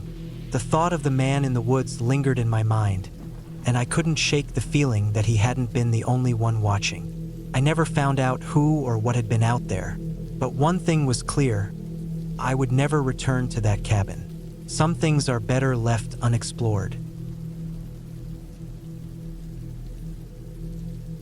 It was the middle of autumn when I decided to get away from the noise of the city. I was 27, feeling the weight of a few too many late nights at work, too many stressful deadlines, and too many evenings spent surrounded by people I barely knew. I needed quiet. I needed solitude. So, when I stumbled upon an ad online for a small cabin in the woods, tucked away near a lake about 2 hours from where I lived, I booked it. No second thoughts. No hesitation. The cabin was an old one, built somewhere in the late 70s, according to the owner. He seemed like the type who didn't really care much for modern amenities or technology, and I was okay with that. I wanted the disconnection, the peace, and the raw simplicity of nature. I wanted to be cut off. I packed only the basics: clothes, food, some books, and a few things to make the cabin more comfortable. The car ride out there was pleasant enough, though the roads grew more uneven as I drove farther from the nearest town. The deeper I got into the woods, the more I felt the weight of isolation settle over me. When I finally arrived, the sun was starting to dip behind the trees, casting long shadows over the cabin. It was smaller than I had imagined, but it had character. The wooden beams were worn and weathered by time, but the place felt solid. There were no neighbors, no signs of civilization, just trees, dirt roads, and the constant murmur of the nearby lake. The only thing that could be heard was the occasional rustling of leaves in the wind. I unloaded my car, carried my bags inside, and immediately began setting up. The cabin had an old stove, a few mismatched chairs, a small fireplace, and a single bedroom with a bed that creaked whenever you moved. The walls were lined with shelves full of old books, some of which I planned to read. I could already feel the stress of the city beginning to fade. The first night was uneventful. I cooked a simple dinner over the stove, set up a fire, and settled in with a book. I didn't feel scared, not even a little. The solitude was peaceful. I went to bed early, wrapped up in the warmth of the blankets, listening to the sounds of the woods outside. But then, on the second night, things started to change. It was about midnight when I was awoken by a noise. I wasn't sure what it was at first. A creak? A knock? My mind raced through the possibilities. Branches brushing against the cabin, the wind howling, or maybe just the house settling. I tried to ignore it, turning over and pulling the blanket tighter around me. But the noise came again, louder this time. A thud, a scraping sound. My heart rate quickened, and I couldn't dismiss it. Something wasn't right. I got out of bed, careful not to make too much noise. The cabin was dark, with only the faint glow of the dying embers in the fireplace. I grabbed a flashlight and moved to the window. Outside, it was pitch black, except for the occasional flicker of moonlight through the trees. I couldn't see anything moving, nothing that would explain the sound. But the air felt different, heavier, colder, almost oppressive. I told myself it was just my imagination running wild. The woods were strange, after all, and the isolation played tricks on your mind. Still, I couldn't shake the feeling of being watched. I spent the next hour checking the locks on all the windows and doors, double-checking that everything was in place. It was fine, I told myself. It had to be. After all, I was alone in a cabin, miles away from anyone. There was no reason to be afraid, but I couldn't get back to sleep. Every noise outside, every rustle of leaves, made my muscles tense. I lay there, listening to the stillness of the night, hoping for it to pass. The following morning, I woke up exhausted, but I decided to ignore the unease I felt. I made some coffee and spent the day outside, walking by the lake, breathing in the fresh air, and trying to clear my head. The weather was chilly, but the sun was out, and the autumn colors were in full swing. It was beautiful, but there was something unsettling about the silence. Even though there were birds, insects, and the occasional animal moving through the trees, it felt as if the forest was holding its breath. It was too quiet. No distant hum of traffic, no sounds of people. Just me and the endless stretch of trees. That evening, as I was preparing dinner, I heard the noise again. This time it was closer, coming from the back of the cabin. It wasn't the wind. It wasn't the trees. This was something more deliberate, something human. I froze, my hand stilling over the stove. My heart skipped a beat.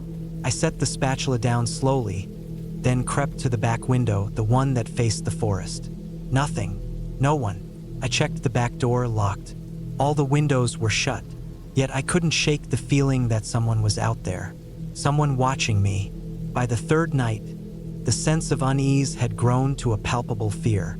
I hadn't heard anything during the day, but every time the wind picked up, I felt like I was being surrounded. I locked every door and window again, but this time I didn't feel safe. Every creak of the wood, every distant thud made my skin crawl. I made the decision to leave. It wasn't worth staying in a place that made me feel like this. But as I began packing my things, I noticed something strange. My car keys were missing. I searched the cabin from top to bottom, going through every drawer, every shelf, even checking the fireplace, but the keys were gone. There was no way I could have misplaced them. I hadn't even taken them out of my pocket since I arrived. At this point, panic started setting in. I checked my phone, but there was no service, no bars, no connection to the outside world. That's when I heard it again, this time unmistakable. A heavy knock at the front door. I stood frozen, my heart pounding in my chest. Someone was definitely out there. I didn't know what to do. There was no way I was opening the door, not with whatever or whoever was on the other side. I grabbed the axe from the corner by the fireplace, the only tool that could offer any kind of protection, and waited. Minutes passed, but nothing happened. The knock didn't come again. The air was still, but the unease didn't leave. I stayed awake, listening for any more sounds, for anything that would give me a clue about what was going on. But it was quiet again, as if the world had gone still. The next morning, I found my car keys on the front step. No sign of anyone, no footprints in the dirt. It was as if the night had never happened. But I couldn't leave fast enough. I packed up everything and got in my car, started the engine, and drove off. As I passed the long stretch of road leading out of the woods, I couldn't shake the feeling that I wasn't alone, that someone had been watching me the entire time, and that whatever it was still out there, waiting. I don't know what happened out there, but I do know one thing. I've never gone back, and I don't plan to. There are places in this world that you just don't go. There are things in the woods that you don't want to find, and some things are better left undiscovered.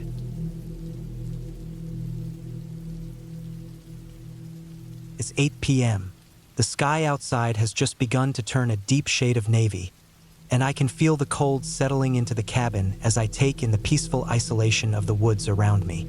It's a quiet place, nestled in the mountains, far from any towns or bustling streets. No one else for miles. Just me and the towering pines that seem to stretch endlessly into the sky. I came up here for some peace and solitude, to disconnect for a while, and that's exactly what I got.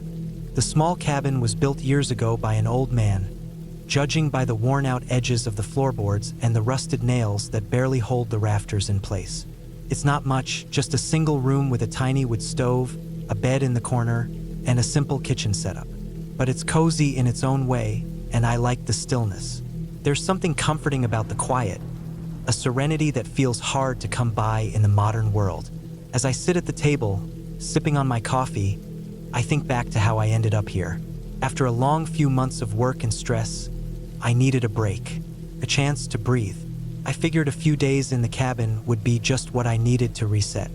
I came up alone, wanting to clear my head and get away from everything. I grabbed my coat and headed outside to take a walk. The air was crisp, the ground covered in a thin blanket of snow that crunched under my boots. The trees stood tall around me, their branches creaking in the wind. The whole scene was picture perfect, like something out of a postcard. But there was something unsettling about it too. The woods were too quiet, almost unnervingly so. No chirping birds, no rustling animals, just the occasional gust of wind and the sound of my boots crunching through the snow. I walked for about an hour just exploring the area around the cabin. I couldn't help but notice the way the trees seemed to close in around me the farther I went. The path was narrow, barely wide enough for me to walk through without brushing up against the thick trunks. It was like the forest was watching, waiting for something.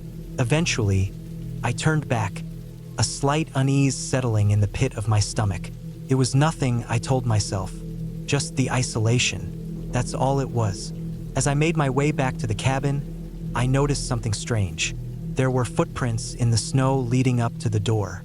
They weren't mine. I hadn't seen anyone else since I arrived, and the only way to get to the cabin was down a long, narrow path, far from any roads or trails. My heart rate picked up.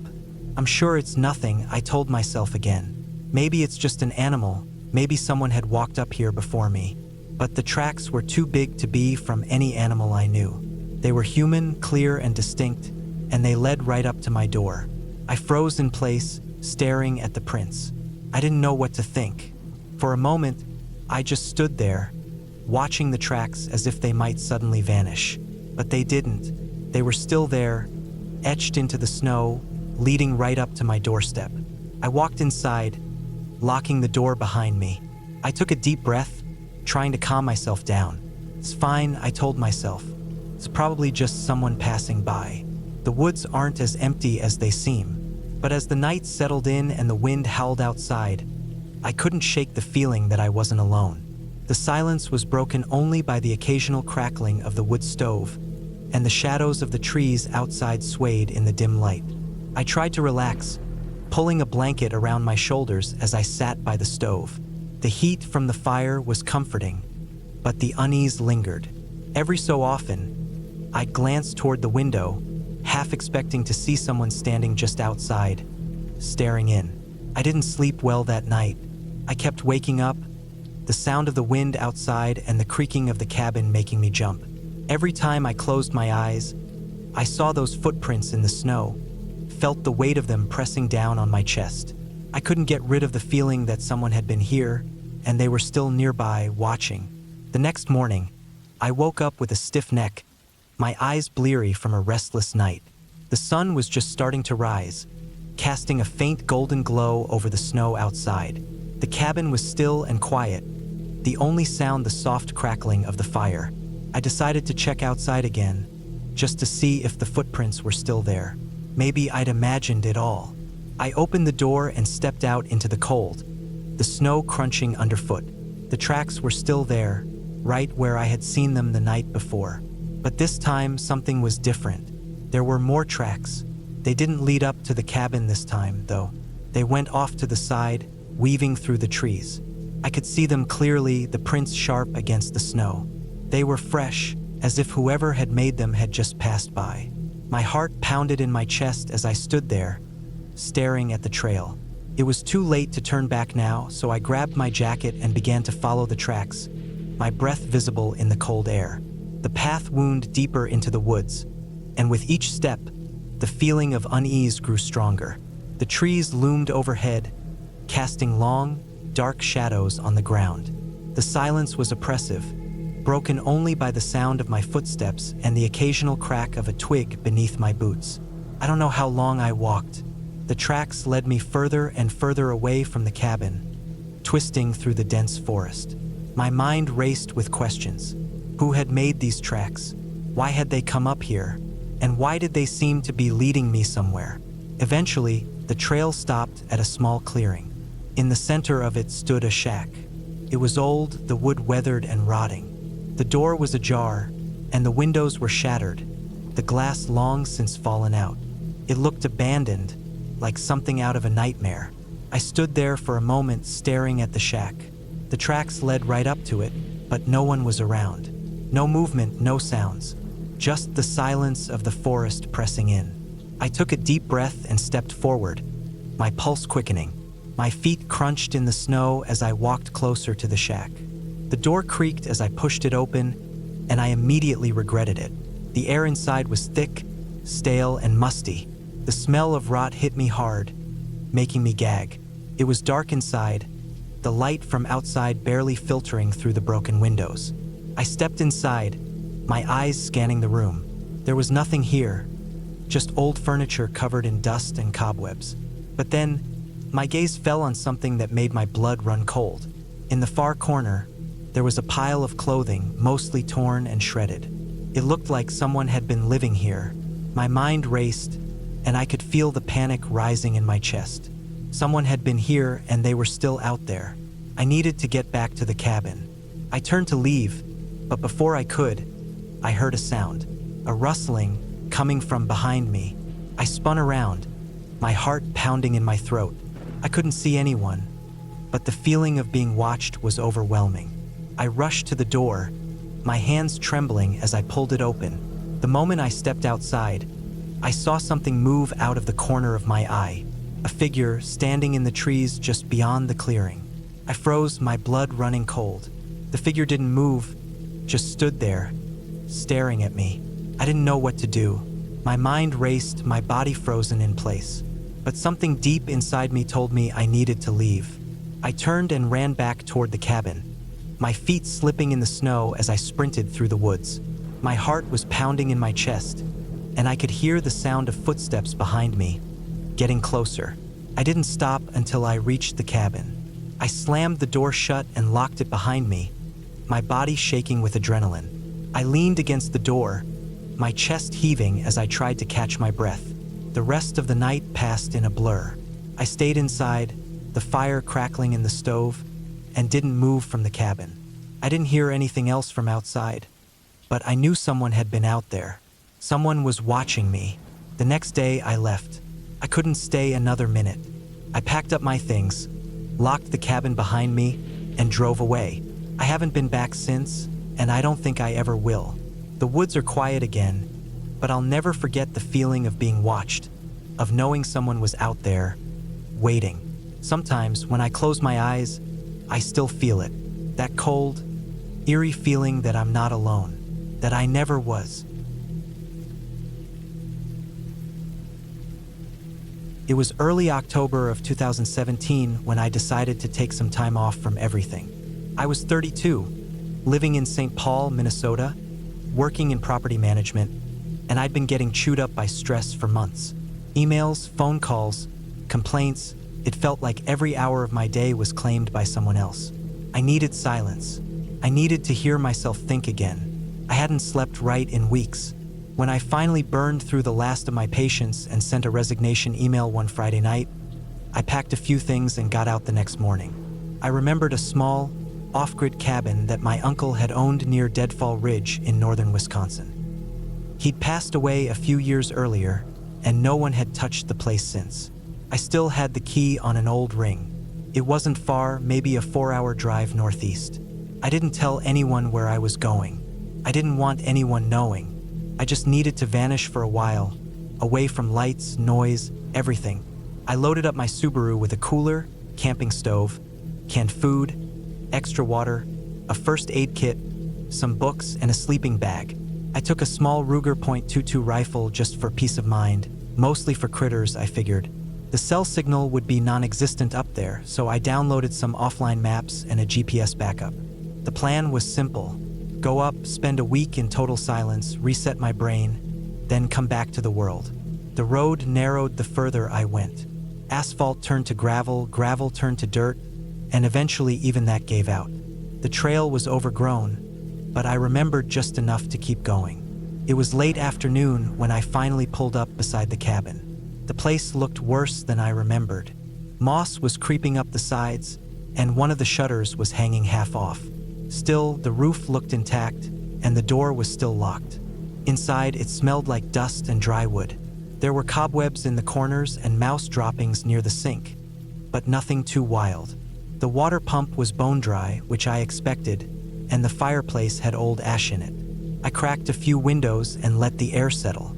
It took a few hours to clean the place up enough to feel livable, but by the time the sun dipped low, I had a small fire going, a can of chili heating on my little stove, and a cot set up in the corner with my sleeping bag. That first night was quiet, dead quiet, the kind of silence that makes your ears ring. I kept expecting to hear a plane or a car or even some distant dogs barking. But there was nothing, just the occasional wind dragging across the roof or the snap of a twig outside. By the third day, I'd settled into a rhythm. Wake up with the sun, boil some instant coffee, sit on the front steps and listen to the forest. Sometimes I read. Other times I'd just walk a trail for hours, following deer paths and old game trails through the woods. I didn't see anyone. No hunters, no hikers, no campers. Not even a hint of another soul. That suited me fine. On the fourth day, something changed. I woke up feeling stiff and cold. It had dipped below freezing overnight, and I hadn't stoked the fireplace before falling asleep. I pulled on a heavier hoodie and went to start a fire, but I noticed the woodpile looked different. Some of the pieces I'd stacked were moved, just slightly off. I thought maybe an animal had tried to dig around. A raccoon or porcupine, maybe. I brushed it off, got the fire going, and went about my morning. Later that afternoon, I went deeper into the woods than usual. I followed a dry creek I hadn't seen before, and it led to an old hunting blind about 2 miles out. It was just a platform nailed between two trees, rotted and leaning. I climbed up out of curiosity and found a rusted coffee can with old cigarette butts inside. I figured it hadn't been used in years. When I got back to the cabin around sunset, I found the front door cracked open. I froze. My heart kicked into overdrive. I was sure I'd locked it. I always did. My hand went straight to the rifle slung over my back. I didn't go inside right away. I stood in the clearing, listening. Nothing moved. The trees swayed a little in the wind, but there was no sound from the cabin. After a few minutes, I crept up, stepped to the side of the door, and nudged it open with the barrel of the rifle. Inside looked normal at first. Nothing obviously missing or trashed. But as I walked in slowly, I saw that the cooler had been opened. 2 cans were gone, one of chili and one of peaches. The bag with my matches was half dumped out. My sleeping bag had fresh dirt on it. I didn't know what to do. I checked around the cabin, but there was no one inside. I looked for tracks around the property, but the ground was hard and covered in dry leaves. Nothing clear. There was no forced entry, just an unlocked door. That night, I barely slept. I kept the rifle beside me, and every sound outside made me sit up and listen. At some point near 3 a.m., I heard what sounded like footsteps outside. Slow, steady crunching in the leaves. I didn't move. I barely breathed. They passed the front porch, circled to the back, then faded. The next morning, I considered leaving, but I told myself maybe it was a drifter or an animal. Someone might have just stumbled onto the place, looking for food or shelter. That happens, right? Still, I packed everything up tight and carried the rifle with me all day, even inside. On day 5, I didn't go far from the cabin. I chopped more wood, boiled extra water, and stayed alert. Around noon, I found a cigarette but near the edge of the clearing. Still fresh, not even wet from the dew. I don't smoke. It hadn't been there before. That's when I knew someone was around. I made the choice to sleep during the day and stay up at night. That night, I sat in the dark with the fire out, wrapped in blankets, rifle in hand, and waited. Around 1:30 a.m., I saw movement near the tree-line. Just a shape at first, then 2 people. They were crouched low, maybe 20 yards out, half hidden behind brush. They were watching the cabin. I felt paralyzed. I didn't know what they wanted, if they were armed, if they were just some crazy off-grid types, or worse. I didn't move. I didn't make a sound. I sat there in total darkness for hours, heart hammering, just watching back. At some point, they vanished. I didn't hear them go, just blinked and they were gone. The next morning, I walked to where they'd been. I found prints, deep ones. 2 people, maybe 3. One wore boots. Another had lighter shoes, maybe sneakers. No gear, no trash, just tracks. I left that afternoon. I didn't pack carefully. I just shoved everything into the back of the Subaru, kept the rifle across my lap, and drove. I didn't stop until I hit a town with cell service. I called the county sheriff's office and gave them the coordinates. I didn't want to go back even with police. They found signs of a camp not far from the cabin. Tarp lean-tos, burned cans, and a few stolen items. They told me it looked like transients. Probably 2 men and maybe a younger person. No names, no arrests. They'd already moved on. I went back to St. Paul. I didn't tell anyone much about it. I sold the cabin to a logger that winter for almost nothing. I've never gone back to the woods since. I still think about those nights, the way they watched from the trees, waiting, not saying anything, just watching. It wasn't a ghost. It wasn't some haunted thing. It was real people, and somehow that's a whole lot worse.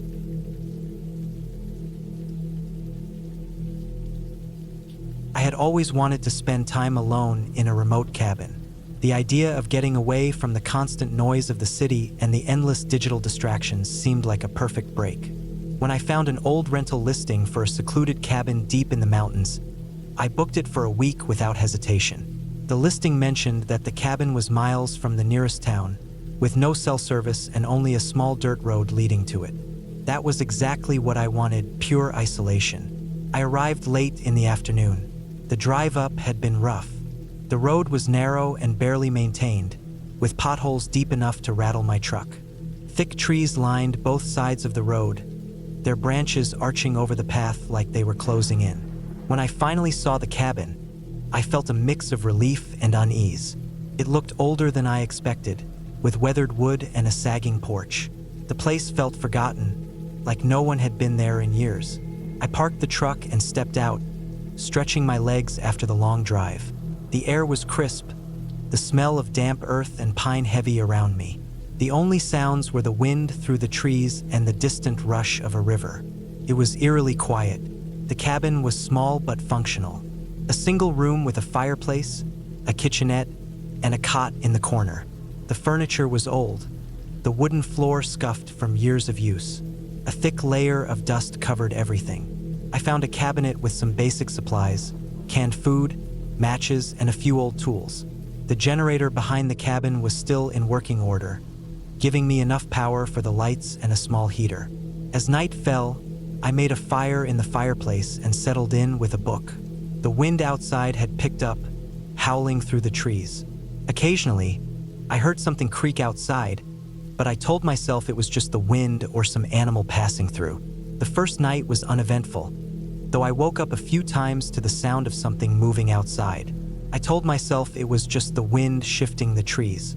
The second day, I decided to explore the area around the cabin. There was a narrow trail leading further into the woods, so I followed it for a while. After about a mile, I found the remains of an old wooden structure, barely standing. It looked like another cabin, but much older, long abandoned. The roof had caved in, and most of the walls had collapsed. I stepped inside cautiously. The floor was covered in debris, rotting wood, broken furniture, and old, rusted tools. Something about the place felt off. There were deep scratches on the remaining walls, like something had clawed at them. I found old cans and a rusted-out stove, signs that someone had lived here long ago, but there were no signs of why they left. I felt a sudden urge to leave. I backed out of the structure and made my way quickly back to my cabin, glancing over my shoulder more than once. I told myself I was just being paranoid. That night, I couldn't shake the uneasy feeling. The wind had died down, but the silence was worse. It made every small noise stand out. The creak of the wooden beams, the occasional rustle outside. Then I heard something distinct. Footsteps, slow, deliberate. I held my breath, listening. They circled the cabin, pausing at the front porch. The old wooden planks creaked under the weight. I reached for the knife I had brought with me, gripping it tightly. The footsteps stopped. I waited, my heart pounding in my chest. Minutes passed. Nothing. I barely slept. Every time I closed my eyes, I thought I heard something outside. At first light, I stepped onto the porch. The ground was damp from the night air, and that's when I saw them, footprints in the mud. Not boot prints, bare feet. I scanned the tree line, but there was no sign of anyone.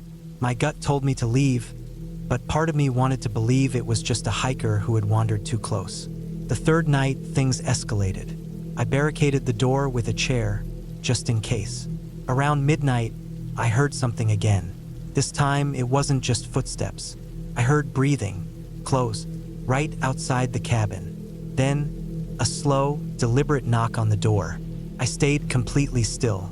My knife was in my hand, my pulse hammering in my ears. The knock came again. Then silence. I didn't move until the first light of dawn seeped through the windows.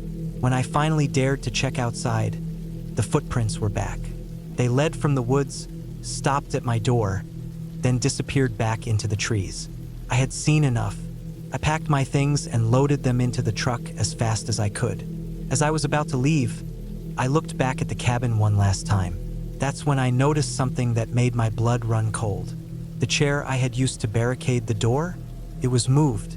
Not knocked over, not pushed aside, moved neatly to the other side of the room. I didn't waste another second. I got in my truck and drove out of there, the tires skidding on the dirt road. I didn't stop until I was miles away, back on the main road. I don't know who or what was out there, but I know one thing for sure. I will never stay in a remote cabin again.